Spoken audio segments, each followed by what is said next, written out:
should all prepare for some very difficult times. And we should all work for the highest and the best good for all of our fellow men. And so it certainly is a wake-up call to do that, because if we don't, I'm afraid we really won't make it. Well, for a lot of people, that the word repent would really come in handy about now, you know. Well, it's something we should all pay attention to probably on a daily basis. Exactly. And Planet Earth presents us with every opportunity to do good deeds or not on a daily basis. We should all focus to present ourselves to each day with the opportunity to do the very best that we can. I agree with you. Love is the key. It certainly is. First-time caller line. You're up. Calling from Milwaukee, Wisconsin. Hi, David. Hey, this is David from Milwaukee. Great show tonight, guys. Thank you. Two quick questions. Using the skull to look into the future, have you looked into end-time prophecies at all, like specifically the Bible? And second question, who's going to win the election next year? Thanks. Well, I have not taken a look at who's going to win the election next year, and I really don't know who that's going to be. I don't know if it's going to be a record of the vote, or it's going to be a Supreme Court decision, or what that might be, and I certainly don't know what the Crystal Skull is going to say about it. So far as end times are concerned, and relating to the end times of the Bible, I can say, as I was saying earlier, that we are, because of where we are on the galactic spin, right now, yes, we are coming into some very tumultuous, some very, very difficult times. Now, if one wants to relate that to a biblical interpretation, then I think that's certainly within, their providence to do so. And that's not really something that I look at. I look at this and the skull more from a science point of view, and it is relayed to us a tremendous amount of information as to what we need, what we should do. And when it looks ahead into the future, yes, we can see these earth changes are going to occur, so let's prepare for that. Okay, thanks. Let's go to Wildcard Line. You're on with us. Hi there. Good morning, George. This is Marlantis Buzz from Imagining Worlds. Good morning. Well, hello, Buzz. How are you? Not too bad. I've been listening closely. Rich, I got to compliment you. I would not have had the guts to go public with what you have tonight, and I agree with about 75% of what you're talking about, because I've been working a very cluster of skulls myself the last 6 years, and I won't name what they are. And you're dead on most issues. The 25% that I'm not comfortable with is probably because of my inexperience, because you obviously, or your people, have more on it than I. My question is, and it's been a major concern for 6 years, and you probably can't answer all of this, but are certain measures being taken to prevent certain skulls out there that are in questionable hands from being in jeopardy? Yes. Thank you. That's very comfortable to hear. Yes, there are measures being taken.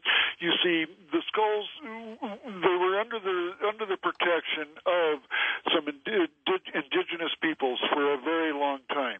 Now, the priesthoods, for example, that did have control of the skulls, even though they have suffered greatly and really they've been decimated, and the end of that line is gone.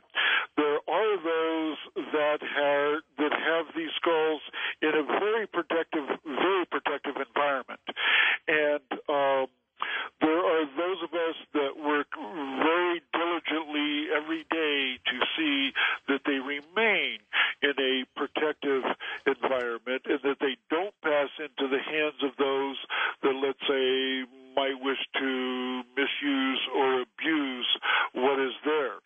There has been time in the past, for example, Francesco, the Mayan priest that was my teacher, his family was held hostage once.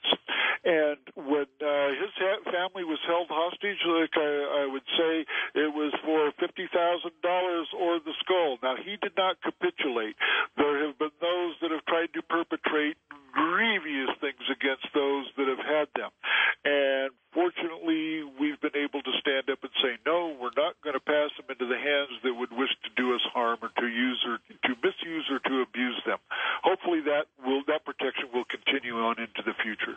Michael in Houston, you're on with Richard Shafsky on Coast to Coast. Oh, hi. How you doing? Didn't know I was going to get on so early. Sure thing, Michael. All right.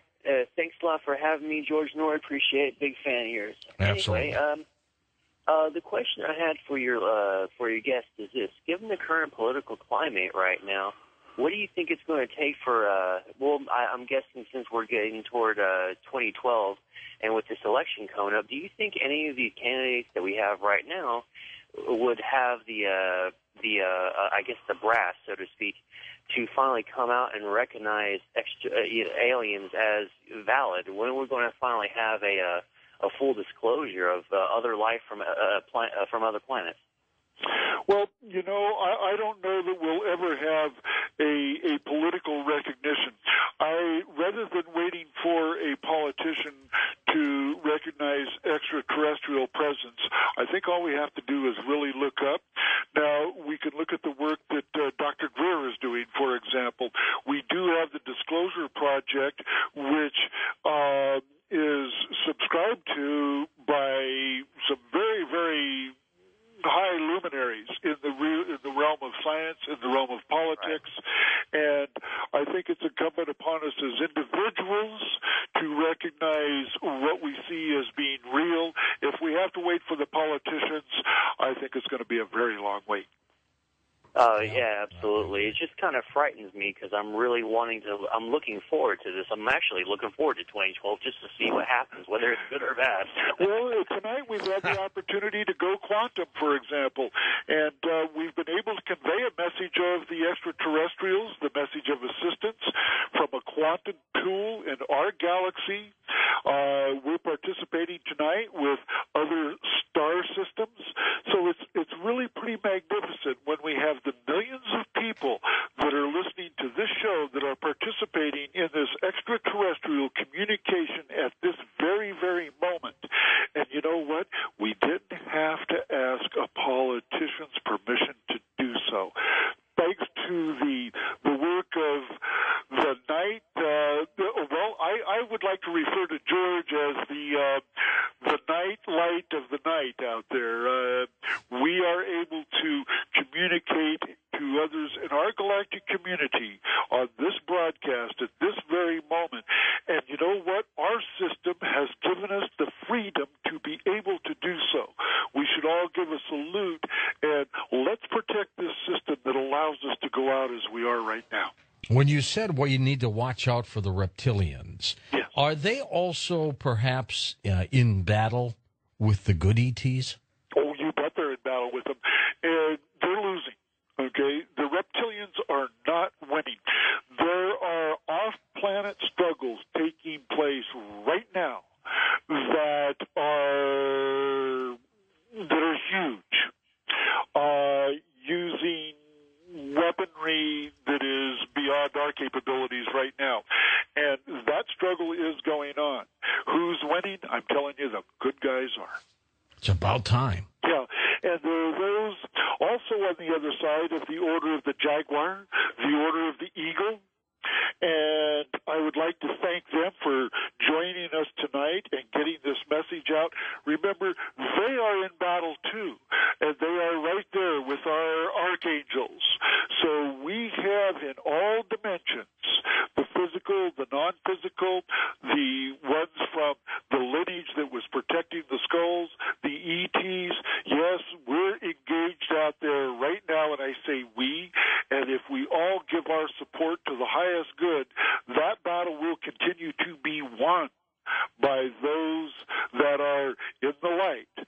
And it is through a show, a program like this, that message is able to be conveyed to millions. And all of a sudden, we have 25, 30 million new light warriors out there that can give our support to those battles that are taking place. Let's go to you, Rich. You're on the air with us in Texas. Hi there.